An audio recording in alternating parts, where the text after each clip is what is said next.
You're listening to the 212 Roundtable Podcast. You can find us on SoundCloud, Spotify, Google Play, and Google Podcasts, as well as Apple Podcasts. Be sure to leave a review and subscribe. You can also find the Brew Club at 212.beer. That's the number 2, the word 12.beer. You can also find us on Facebook, Twitter, and Instagram by searching 212 Brew Club. Now on to the show.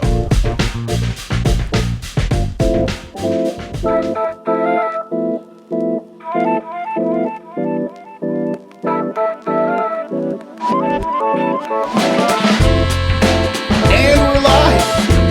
Oh, we're on? Hey! Yeah, we are. Welcome to another episode of the 212 Brew 212 Roundtable. I don't know what we call the show anymore. Yeah. It's a 212 Roundtable. How many episodes is this? Is this 7 now? That we've released? Yeah. Well, I mean, we've got a whole bunch of backlogs that I need to put together, but this is like 6 or 7. Yeah, 6 or 7. Because the Bourbon County was a 2-part series. Which counts as 2 episodes. I think part 2 was episode 6. Like Star Wars? Yeah. It's just like Star Wars. Welcome, everybody. I am Tony Golick. I'm here, as always, in Brandon's basement with... Brandon Winninger. It's funny how that works out. My basement. Yeah, it's your basement. Thanks for letting us do this again. Of course. Welcome back, everybody, to another exciting episode. Today, we're actually going to talk about homebrew. Yay! I should put an effect in my voice. Like, make it echo. Like, homebrew. Yeah, you can put in like a clap track in the back. I'm putting that all in. This time I'm actually going to do it. Editor's note. That all just happened, as you guys heard. I did put all that stuff in there. So we actually have 2 beers. The main one that we're trying tonight is your beer, Brandon. Why don't you tell people about your beer and what kind of beer this is? Yeah, so this is, it's come to be named the Shaggy Tail Pale Ale, which was originally, we homebrewed it for our housewarming party. Yeah. Yes, you not me and you, but you and Becca. Yeah, me and Mike had. No, me and Mike. But I'm saying your house yes. warming. Sorry, but you and Mike. Yeah, so me and Mike brewed it for the housewarming party, and then we liked the recipe. It was a good recipe. We actually had 5 gallons of it and went through it in about 2 hours at the housewarming party. There was literally people would just not leave the area. They just kept drinking it, so it's a good sign. Yeah, I drank a bunch of it. So then we actually had the honor of doing it again with Alman Brewing here in Chicago because we wanted to brew a beer for our wedding. You and Becca again. Again, it's not me and you. Yes. It's not you and the brew club. I'm just letting people know that For your wife. My wife and I, for our wedding. Trying to keep everything clear. Yep. So we brewed that. We did, how many gallons of that? Like 20 to 25 gallons? I think it was 20. Yeah. So 3 kegs went there. And then did we take a keg or 2 home? I don't remember. Because that would have been 25 gallons then, roughly. We'll have to check in with Ailman on this one. Yeah. I'm sure they remember. I'm sure they have all that written down. Yeah. So it's either 20 or 25. Yeah, it's 20 or 25. So we went through only about 5 gallons at the wedding, ironically. But, there's a bunch of free booze there, too. So people were drinking that. Yes. And that one actually turned out a little hoppier than we expected. Yes. They did a fine job of hopping it. And I think maybe we missed our adjustment somewhere with them. But I had 5 gallons in my house for a while. Yeah, it was good. That people drank a lot of, too. Yeah, I mean, that was a great beer. And, so we had leftover, we drank that, all that good stuff. So, decided to do it again now for our baby shower. So this is kind of like... Again, this is Brandon and his wife Becca's baby shower. Yes. Not mine and his, not he and the brew club, he and his wife. Yes. So, baby shower is actually this Saturday. So, today is actually Thursday, April 25th. So, last Saturday, by the time you guys hear this, is when the baby shower was. Yes. Exactly. So, we brewed it again. So, Tony and I actually brewed this one, I think I was looking at my notes, like March 27th. Tony is I, not his wife. Sorry, that's the last time I'm going to do that. Yeah, sorry, go ahead. Yeah, so March 27th we brewed this. We actually got it all set up, got it kegged. Had it on a regulator that apparently is running way too high. which is fine. It's great. We figured it out. We poured some out into a pitcher. Got actually some decent pours on it. Yeah. It looks great. Smells great. I'm excited. And then we picking up a new regulator tomorrow, so we'll have that taken care of as The soon woes, as possible. the woes of a home brewer, all the little hiccups that happen before events when you're planning to do something. Something always goes awry, if you will. Yeah, so we have that beer. I also, just to make things more interesting, I had a pale ale that I brewed. I brewed this shortly after we did the pale ale episode with Kevin. And this pale ale turned out, this is like the 10th or 11th version of this Portage Park pale ale that I've done. The difference in this one was the hops, basically, and we'll get into that when we taste it and drink it. It didn't finish as low as I wanted it to. As far as final gravity goes, I could have maybe pitched some more yeast and let it go, but it came out to be about 3.5-4% beer, which is fine. I needed a low alcohol beer on tap anyways. It's not like residually sweet or anything, because not finishing fermenting. All my numbers were fine up until my final gravity. So I'm assuming I didn't do enough to help it along. But let's talk about your beer first, the Shaggy Tail. And I'm going to throw this out here, because I know you've said this before. You and Mike, you originally wanted to do an Alpha King clone from Three Floyds. Correct. And then you and Mike got together and created this recipe, which was based off of Alpha King, and then made your adjustments Correct. to how you wanted it. All right. I've had this before. I've not had this that you and I have brewed, so suck it, Mike. One thing I will point out is that our gravity, which we'll have to figure out, both of these beers have gravities that are a little off. This was supposed to be, was it supposed to be like 6%? Roughly. 6-7%. We ended up at 7.9%. So we have an 8% pale ale. We're looking more at an IPA at this point. Exactly. It's because it's supposed to be super bitter. If you've never had Alpha King from Three Floyds, what's wrong with you? It's really good. It is. You and I have talked about it before on this show. And the hops are different. I mean, so we basically followed, more or less the same hop profile, but made adjustments in the amount of hops, and a lot in the dry hopping we changed. I'd be interested to do like a side by side just to see. Well, maybe for your baby shower, I'll get some Alpha King. Right off the bat, color is spot on. It's like a orangish, goldish, palish. How's that for a descriptor? It's like an orange.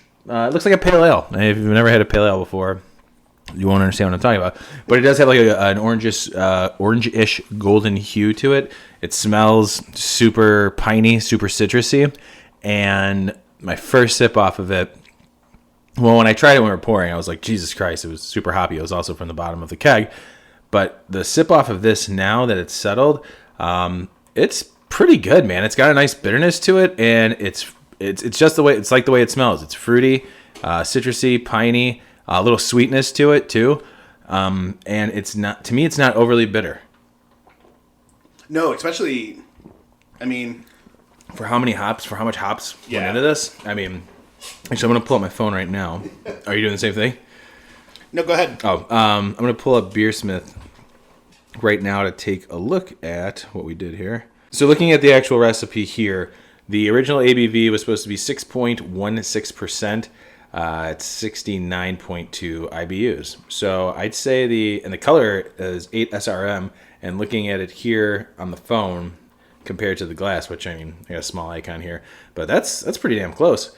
So the alcohol level is a little high, but I'd say the IBUs are pretty spot on. It's a nice balanced bitterness to this. It's not overly aggressive or anything. Yeah, being as high as it is, you would expect it to have more of that bitterness that you would get from an IPA.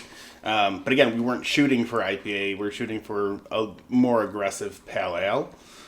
But we ended up with like the alcohol content of an IPA, Exactly. but the bitterness of a pale ale.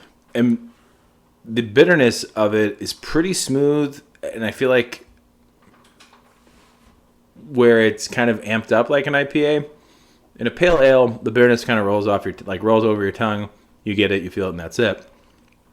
With this, it's not super bitter and aggressive, and then all of a sudden it kind of hits the sides of your tongue, and it's kind of just sitting there now. So that bitterness does kind of resonate with you after you've already taken the sip. Yeah, which I think is when we did the one for the wedding, how that one turned out so bitter. Oh my God. Like that one had that bite, and I like that. Yeah.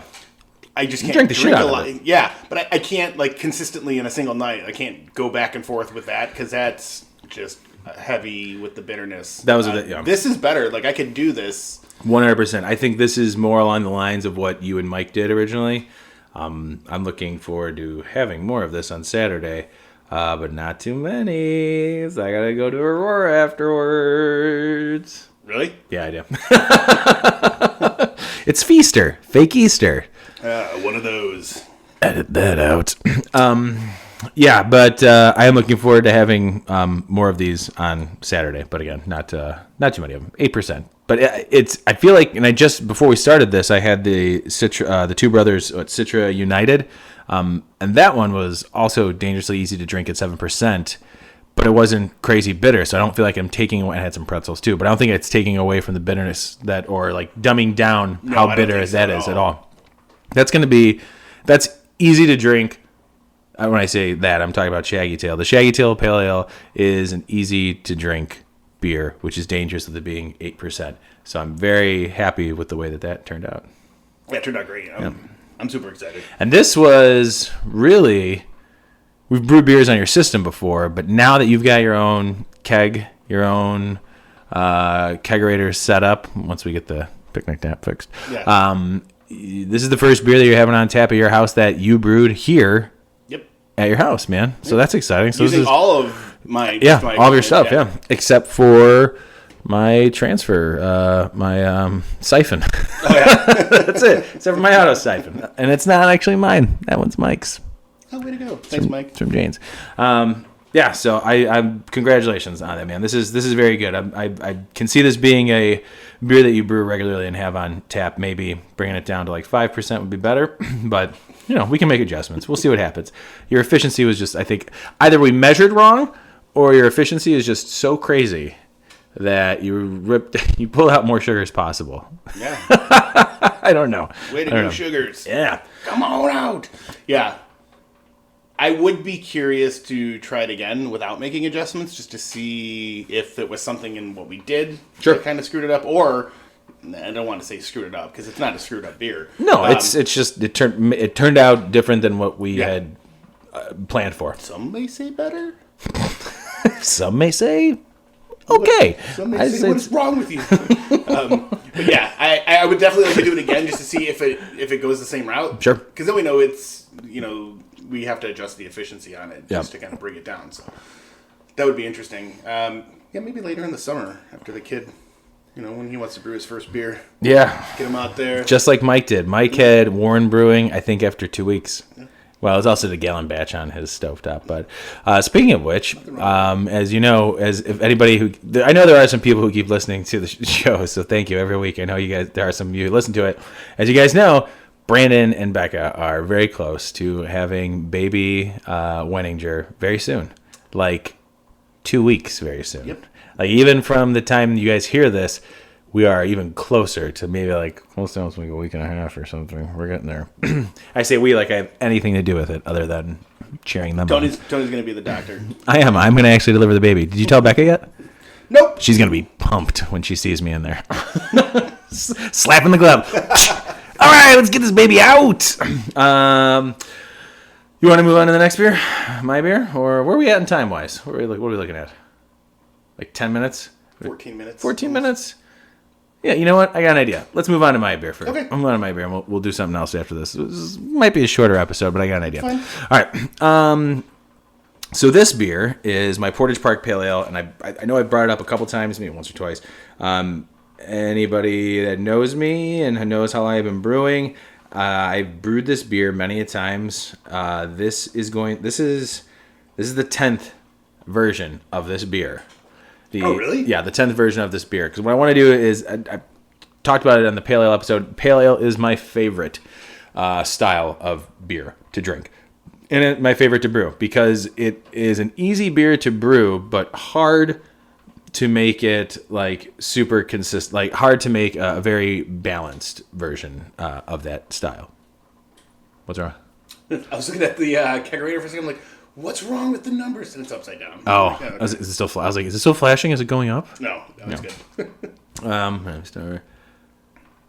was talking about pale ale. Oh, it's my favorite. It's an easy beer as far as what you put into it. It's super simple, but the flavor, as far as what grains you're using, like the malts you're using, and the hops and the yeast, can really make a pale ale pretty complex. And that's what I find so fun about it. It's kind of like cooking. That's how I view a pale ale. Why I've done it so many times is that if you take something like you're cooking, I don't know, I'm trying to think of what's a good recipe, a pasta sauce. If you've made pasta sauce from scratch, you've done it over and over again, you change seasonings here and there, and you finally find that sweet spot. That's kind of what I'm looking for here in my pale ale. So in this version 10, I shot for an ABV of 5.6. IBU's 39.7, so we'll just round it up to 40. So everything was pretty much in the middle range here. And I just so this one I use Munich. I also use pale malt. I use flaked oats. I use aromatic malt, which I use this time because that's something that I've done differently. I used to use honey malt. I use this instead because it rich golden hues, and it's a Munich style malt that will contribute an intensely malty flavor and aroma. So it's kind of up in the maltiness in there, which isn't necessarily a common thing in pale ales. Like, pale ales aren't super malty, but it's 2.4% of my entire grain bill. So I felt like it just adds a little bit of sweetness and the color that I really liked to this. And there's acid malt and flaked oats too. But what was the biggest difference in this was that I used two hops me personally have never used before, which is Calypso and Zythos. What made you choose those? I had never used them before. Oh. So I was, really and actually, factor? yeah. And when I read what Calypso was interesting to me, and I'm going to read this from Beersmith. It says, a dual purpose hop from the Hopsteiner breeding program that may establish itself as special. It's used for ales, stouts, and barley wines. The aroma, not as tropical as the name might imply, but rich in both stone fruits, such as pears and peaches, notes of cherries, and citrus. Substitute is unknown. Other thing that I read about Calypso is that it gives off an apple flavor. Not an off taste like green apple that you'll get. Acetaldehyde. Acetaldehyde is what gives that green apple flavor, and that comes from early removal from the beer from the yeast before it's completed fermenting. Oh, wow. But it's not the same type of apple flavor, and I tasted it early on, and I don't know if you get that, because I saw you take a sip. But real quick, one more thing. Almost drank the whole thing. That's okay. There's a very little left. The other one, Zythos. I know a lot of people are using Zythos for New England IPAs, which is why I wanted to use it. And it says it's a proprietary blend designed to complement existing IPA and pale ale hop varieties. So I thought this would be good to go in there. Distinct tropical pineapple and citrus tones with slight pine characteristics. So those two hops together sounded like a lot of fun to throw in there. And specifically, I threw them in at 1 ounce at 15 minutes, which is Calypso, and 1 ounce of Zythos at 10 minutes. That's what I was going to ask. So they're late edition hops. So I just got a crazy idea. The Calypso. So I still want to I still want to do a cider. Yeah. I want to add Calypso. Yeah, we can try that, man. Oh, that's a good idea. That would be awesome. Use some Calypso, and then I know Eris over here in Chicago. They do a dry hopped cider with Simcoe. Have you ever had that one? I think so. Is it Pedestrian? No, that's not Pedestrian. I forget which one it is. It's so Pedestrian. But it is really good. And actually, that'd be fun. Dude, I wonder how... No, that's another conversation. We'll have to figure that out. We'll have to figure out how to add Calypso to the cider. Well, if you either dry hop it or you can boil it. And then add it actually too. Boil the cider. It's not... I thought there was a con to boiling cider. I don't know. I'm not... I'll tell you this. We're definitely not brewing experts. We're just home brewers, and we have some knowledge. I'll tell you this. Cider We're experts. sure as shit now. I've made one cider my entire life, Yeah. and it was fucking delicious. Well, yeah, I mean... Can't wait to do a cider episode. Yeah, I mean, the basis of brewing a cider is pretty simple if you're just taking it and dumping it into a fermenter and throwing yeast on top of it. Right. So Yeah. yeah. What I think we should definitely do a cider kind of... With Calypso? Or with yes, some and hops. then like actually like do we could have a future episode where we're just like kind of diving into that. Oh, house ciders, yeah, definitely. And Mike has some. Oh, I got something to mention about Mike. Mike does have some experience with ciders as well. What is your overall impression of this beer? This is ridiculously easy drinking, which kind of goes with the theme of the night of all these easy drinking beers. Well, and the good news about this is it's 3.5% to 4% because it didn't finish. This is the kind of easy drinking you want in a beer, as opposed to an almost 8% beer that's going down almost the same. And I know this is a little bit warmer because I came from home with this. Next time you come by, it'll still be on tap, and we'll have. Or I'll bring some on Saturday. Okay. I'll bring some to the baby shower, and we'll drink that right away. I'll fill up a growler of it. It's kind of something I always want to. I actually kind of like the way it turned out. Yeah, I like the hops. I think I would like to add some type of. Was that your phone or mine? Yeah. Both of us. I think I'd like to add a small amount of a bittering hop at the beginning, maybe some Cascade, something more traditional pale ale, and then just have these. If I need to ramp these up or steep them to add that fruitiness, then maybe I'll do that. But I like the flavor profile of it. I just need a little bit more from it. And overall, I'm pretty happy with Portage Park Pale Ale version 10. Yeah, you know what's cool? Because I think even folks that don't... Folks, ooh. Yeah. even the folks out there that... I like it. Like people that don't normally drink, I think this is a good intro. This would be great for people that, the hoppiness and all that kind of crap that people are always, down about, because that's why they don't like, I don't like your IPAs or this. I mean, this is great. They're like craft beer in general. Yeah. Like, it's too hoppy or it's too bitter. Yeah, I think you're right. I think this is something that most people could get behind and drink. Yeah, and I'm not saying that because, I'd say the same thing about your beer. You know what I mean? And actually, I didn't even say this, but the colors are pretty similar. Also a golden hue. Yours is a little cloudier because we're just pouring it off for the first time, but just like the IPAs that we did with Mike and Emil, which I'm about to get to, the colors are the same. I think we both hit the same. Would you agree? Well, maybe this is a little darker. Maybe yours is a little darker. a little bit. But again, that might be just the haze. Yeah. I'm going back to you. It's I'm going back to yours. It's my hazy IPA, bro. Sick. Do you want to take a break? Sure. It's a short show. So I'm taking a break still. Beep, beep, beep, beep.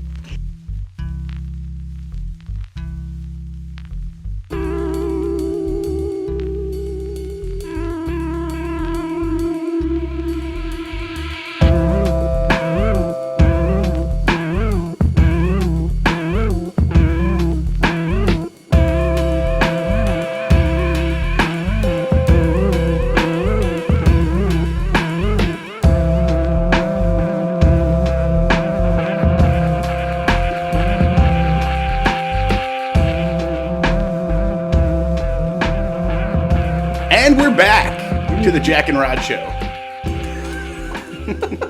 I feel like we found our place as far as starting and ending the show and coming in the middle. I feel like I should do the intro in the beginning, which I do. It's my voice a lot. Sorry. Of hey, welcome back. But also, I really appreciate when you do the and we're back when we come back from a break. I think that needs to be a staple. I feel like we're really finding our groove, man. Get your groove on. Get your groove on. I was thinking of, this shows me. I was thinking of Limp Bizkit's Get Your Groove On. Nobody Google that if you don't know what it is. Remember when we went and saw Limp Bizkit? Mm-hmm. John Brady was so upset. Yeah. Because he had a ticket for me, but you got me in for free. And I was like, well, I'll give you the money. Yeah, this is getting personal, John. Brandon, you gave me something because I asked for it.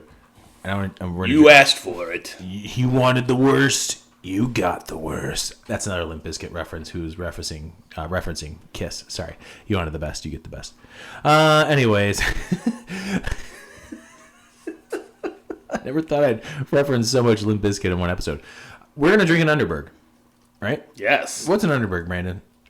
So Underberg essentially is a bitters. So kind of like the history of bitters is basically a tonic that was given to people for. If you have a sour stomach or something like that, you can take bitters to actually relieve that. And if you go to a grocery store, typical bitters, I think, what is the one, agnostic Or Yeah, I forget something the like name. that. It's got the white label. Yeah, so that one's got like it at home. sold in like the spice aisle. Yeah. And like you could be a kid and walk in there and buy it. But like, so we're actually going to have Underberg. This is 44% by volume. So that comes out to 88% alcohol. I think so. Or 80 proof. Yeah, 88 proof. Math is hard, but it's made in Germany, so it's trusted. That's for sure. I trust the Germans. Sometimes. It's terrible. I'm mainly German. Me too. You got a whole bunch of these for your wedding, right? Correct. And you gave them to us, your groomsmen, and you also had them out on the table. No, we had them in the bags for the hotel rooms. Oh, I thought I was special. I was special because you gave me extras. That's You did give me extras. You actually brought some to my house. Yeah. I think, and I still got some. Kevin, as you know from the Pale Ale episode, he and I are big believers in the Underberg, and this will remind me the next time that he and I hang out, because we haven't drank them in a while, that when we're out hanging out, when we're out hanging out. when we're hanging out and drinking, or hanging out and drinking, drinking one of these, it does help. I don't get it. And maybe it's a mindset. If it's a mindset, fine, then it works. Do you know? So the reason we ended up getting these little Underbergs was because they did not sell little tiny bottles of Malort. Oh, thank God. Well, yeah. We can do a whole episode on Malort and how I hate it. Yeah, well, I hate it too. Oh. But we were looking for something Chicago, like originally to that kind of makes put in sense, there. yeah. So we were like, oh, it's gross, but it's hilarious, and there's people that will actually drink it, and like we could have a bunch of people at the wedding doing Malort face. Which is so funny, because you were going to get it because people hate it and it's gross. You're going to get Malort. Yeah. And I'm like, I fucking hate Malort. And yet you got Underberg, and I'm like, oh, I love it. Well, so What an asshole. Well, I thought of like something else that was close to Malort, like because some people will compare Malort to a type of bitters. It's not, but there's a lot of the same ingredients in there. But then I was like, oh, I like bitters, and I knew Underberg was the small bottle, so that's why. I guess maybe I need to revisit Malort and think of it as a bitters and try it again. My Okay. third time. Third time's a charm. Ironic thing now, I literally saw that they now have Malort in the mini, like 1 ounce size bottles. You hear that, everybody? We're going to have Malort on an episode. So if you don't want to make that full commitment of a big bottle, Just get the little guy and just I feel agree. slightly disappointed. All right, cheers. cheers. Clink.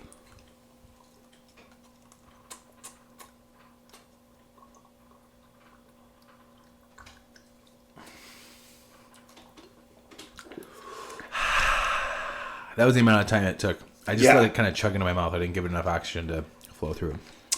I've seen like when people do it in the bar. Probably can't do this at a lot of bars now, but they have a small straw that they put in there, Oh, nice. bend over, and then like creates the Bend airflow. over and just take it. Bend over the straw. Yeah. It's funny. This makes me think of like the spice in it. I feel like like if you're spice, like it's Christmas, okay, and you're making a Yes. ham or some type of pie, and you took all the seasonings, not just like a dash of this and a dash of that. You took all those seasoning and then just like the whole bottles and just shoved them into your mouth in liquid form. That's what Underberg tastes like. It tastes like overdone Christmas. It's like cloves. It's like if you bit into a clove. You ever have a spiral ham and bite into the clove? You're a dumbass kid like me. I do that like all the time. Yes, you're still doing it. Perfect. I can't wait to see what your kid does too. Can't wait to feed him some burnt cloves. That's kind of what it tastes like to me. Actually, I've never done that. No, But He's better than I am, folks. you know what? Ironically, this reminds me of. Do you remember clove cigarettes? I do, and I never smoked them. I know. But it smells like it. Yeah, yeah. It's that same smell. You can taste it almost, Yeah. but it's got to be the clove, obviously. Yeah. Whatever. That was rough going down, I gotta be honest. But it doesn't bother me like Malort does. No. You hear that, Malort? Do you ever read the side of the bottle? Underberg is an herb bitters taken for digestion. It is not a beverage. It's not a beverage not to be sipped, but taken all at once and quickly because of its aromatic, strong taste. It's also used as a flavoring. That's like the end. A flavoring to what? Like, maybe you can flavor like a pie with it, like I was saying. Ooh, make a pumpkin pie and use this instead of pumpkin spice. Maybe. See how So that goes. yeah, my uncle actually gave up, so he doesn't drink anymore. Good for him. But he That wasn't sarcasm, by the way. No. So, but he'll get like ginger ale, and he'll take bitters and put like 2 or 3 like dashes of bitters in there, That's a good idea. and like sips on that. I can see that with ginger ale. Yeah, totally. Ooh, that sounds good. You got any ginger ale lying around? Let's don't. just drink all your fucking Underberg tonight.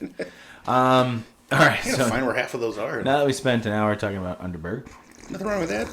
It's delicious. It is. A couple things I want to talk about. Number one, we're going to, not as usual. Number one, the first thing I want to bring up, as we've mentioned before, we will be in Mount Vernon on Saturday, June 8th.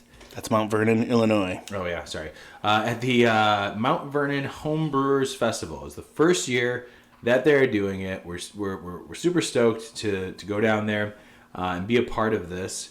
It is, did I say that right? June 8th? Oh, yeah, here. Yep. Pull up June 8th, 2019. We're going to cause a ruckus. Yeah, it is $15 general admission.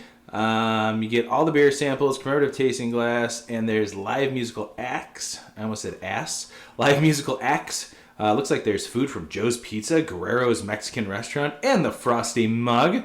That's exciting. It says 20. I'm actually just reading off the flyer here. Featuring nearly 20 area homebrewers serving more than 60 different beers for sampling. It's from noon to 5 p.m. We are not an area homebrewer. We are not. As far as area goes, we're in Illinois. And actually, I have some family not far from Mount Vernon. Are they going? I did reach out to them, and I think they are going to come out to say what's up. So they used to live here in Chicago. I'm actually pretty excited that they're going to come out. Whose side of the family are they on? My dad's side. My dad's side. They all live down there. They all live down there, Southern Illinois. It's my southern side of my family. They're pretty cool. So look, if you're in Chicago, which most of you who are listening to this are, yes, it is a 4.5 hour drive, depending on the time you're leaving. However, it is an all homebrew festival. It's on a Saturday. It is $15 minus gas and lodging for pretty much unlimited samples of beer. And I'm assuming, this is a big assumption, from the festivals we've been to where there's homebrewers, just one, Great Lake Brew Fest, all the beers should be pretty good. So for $15, unlimited sampling, and you get a chance to hang out with us. We have decided on we're going to bring 3 beers. Correct. As of right now, only 2 are decided on. The first one, Barrel Aged Soul Survivor. Correct. It's our Barrel Aged Stout, which has now been in the barrel for over a year mix. It's blended with a fresher batch, though. God, do I hope it is not like 90 degrees that day. Oh, I can't wait to chug barrel aged beer. And you know what? The funny thing is, Southern Illinois, it's going to be hotter down there than it is in Chicago. Oh, of course. Fingers crossed. We're going to have that. The other beer that we know that we're going to bring, and if you're following us on Instagram or our webpage or Facebook, we did an IPA face-off. And it was a throwdown between member Mike and member Emil. And there are 2 recipes, and the idea was that we were going to have a showdown, both beers brewed at the same time, both kegged at the same time, and both sampled at the same time. Brandon, myself, and Emil brewed Emil's recipe, which is an all Citra IPA, minus the CTZ that was used for, pre-boil, the wort. We hopped the wort, pre-boil hopping. What is that fucking called? Pre-boil? Does anybody know? Is it pre-boil? Wait, what are you trying to explain? I got it. Except for the CTZ that was used for the first wort hopping, which just gives it a softer bitterness. Me, Brandon, and Emil did that. And the other one was members Ron, Dave, and Mike with Mike's recipe. And Mike hasn't brewed that recipe in almost 5 years. And he had a bunch of hops. And their grain bills are almost exactly the same, except for honey and... Emil used like Carapil's dextrin or Caradextrin, something like that. Yeah. Not maltodextrin, but there's a dextrin malt in there. If you look on our Instagram, which is 212 Brew Club on Instagram, you can see Brandon took a picture and they look identical as far as color is concerned. We did a blind taste testing. We did a triangle test. Fun fact, were there 6 of us? Yes. Out of 6 of us, 4 people were able to tell a difference. 2 people were not, me and Ron. We were not able to tell the difference of the beers. But all of us decided that the beer we liked the most was Emil's Citra hopped beer. We brewed that again this past weekend. Yep. And the next time... Oh, that was this past weekend. Yeah, it was this past weekend. So I actually got Mike to agree to come on to the show. Mike doesn't want to come on to the show because he doesn't like listening to his voice. But I said, don't listen. He says, I have to listen because I'm on there. But he knows we don't listen to his voice when he talks. Nobody listens to him, yeah. So he won't ever hear this. Oh, shit, he listens to the show, though. Fuck. Oh, we love you, Mike. Shut up, Mike. So Emil and Mike are going to come on. We're going to talk about that and that process, which I think will be a lot of fun. And we're going to drink it. We're going to drink that beer. But that beer, the Citra IPA, they made adjustments to it, will be available at the Brewfest as well. So we're going to have our Barrel Aged Soul Survivor Imperial Milk Stout and the Citra IPA that still doesn't have a name.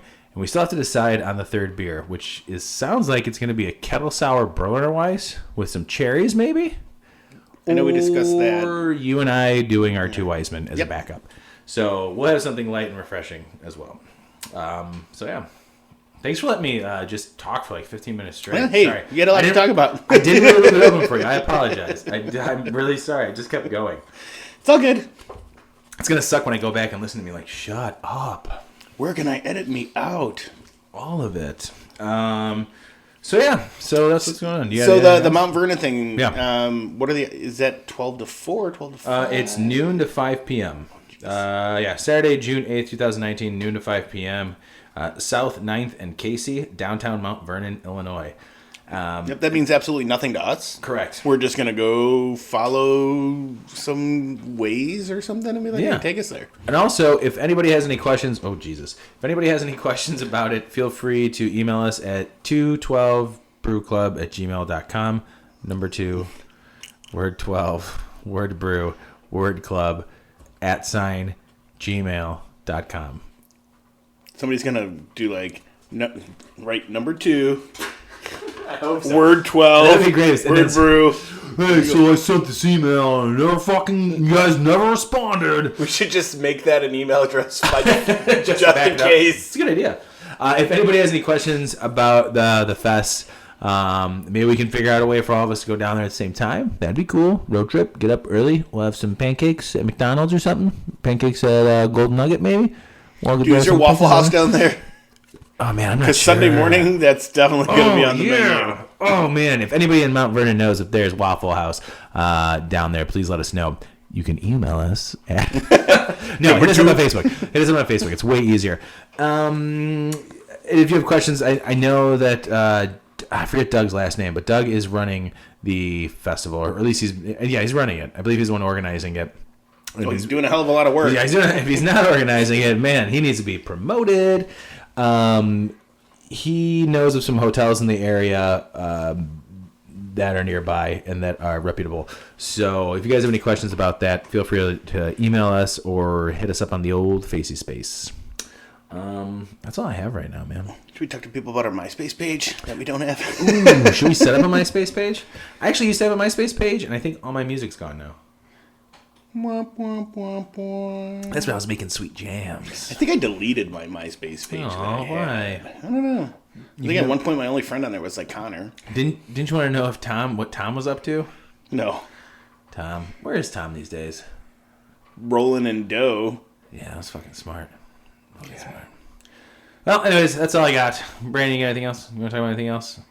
That's nice. You know, I kind of like the free form episode we did here. Yeah, I mean, the idea was we were going to talk about like these beers, which is great. But I think the important thing too is the coming fest. I mean, that's our big thing that we're doing now. So like that's what we're looking forward to. So, I mean, I don't really have much to add to it. Like you literally read the description from the flyer. Yeah, sorry, and I just kept going. I apologize. Well, you were reading, so I was like, "Oh, Tony learned to read." Yeah, let's let him go. Laura's gonna be really excited if she ever listens to this episode and be like, "Holy shit, Tony can read." I doubted him for all these years for not reading books. Yeah. But yeah, so we got some stuff in store. Also, Brandon has a baby on the way, as we mentioned. So we got the next episode with Emil and Mike, and then I'm gonna do a special episode of stuff that we did, which we called what'd you name it? After the last pour? After the final pour. After the final pour, which ever since we started doing this, except for the first episode, which with Stephanie. Yeah. After each episode, and actually you and I did some test ones. Yeah. Yeah, we did. Where we did like small samplings of specific beers with the guests and just Brandon and I, and reviewed those beers. So that might be a 1-part, 2-part episode. I don't know, but we'll have some content coming soon. But Brandon's got a baby on the way. It's a life-changing experience. And I sound somber, but it's actually excitement. Yeah, I'm excited. I'm super stoked for you guys. I'm just gonna keep saying I'm excited. Is my wife listening? Does my wife listen to these podcasts? No. She is a floor above us. She can hear everything. Yeah, no, it's exciting, man. Yeah, so we'll, once the kid comes along, we'll basically put together a schedule, like, to create some new content. Obviously, as we get into the summer, the kid will be, a little more, manageable as far as, like, us being able to obviously take time away. So, but yeah, so we have some ideas. A lot of our friends that we've talked to definitely want to get together and do a podcast. So, I think that'd be awesome. Yeah, and I'm not going to say anything just in case things fall through, but You've been in touch with breweries, you've been in touch with certain stores, you've been in touch with certain bars. Yes. So Brandon actually has, given props for that. He's been getting the ball rolling on some upcoming content. So it's going to be a lot of fun. Yeah. So, all right, well, I'm done. I don't want to talk to you guys anymore. And by you guys, I mean my reflection that I'm looking at. I'm seeing two. That bitters. Oof. Got me rocked, man. Got me real rocked. No, let's wrap it up. Brandon, as always, I love you, man. It was a pleasure. Yeah. Thanks for coming by and drinking some beer and thanks for hosting. Troubleshooting that keg as much as we could. I'll be by tomorrow. We'll get it going. And here's an episode for you, Mike, where there's no kissing involved.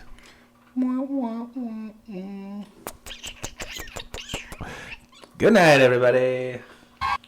Bye. Music for this episode was provided by Fluid Minds. You can find all of their music at fluidmindsmusic.com. You can also find them on iTunes and Spotify. Thank you to everyone who keeps listening every week. We appreciate it. We look forward to many more episodes with laughs and beers to go along with it. Cheers.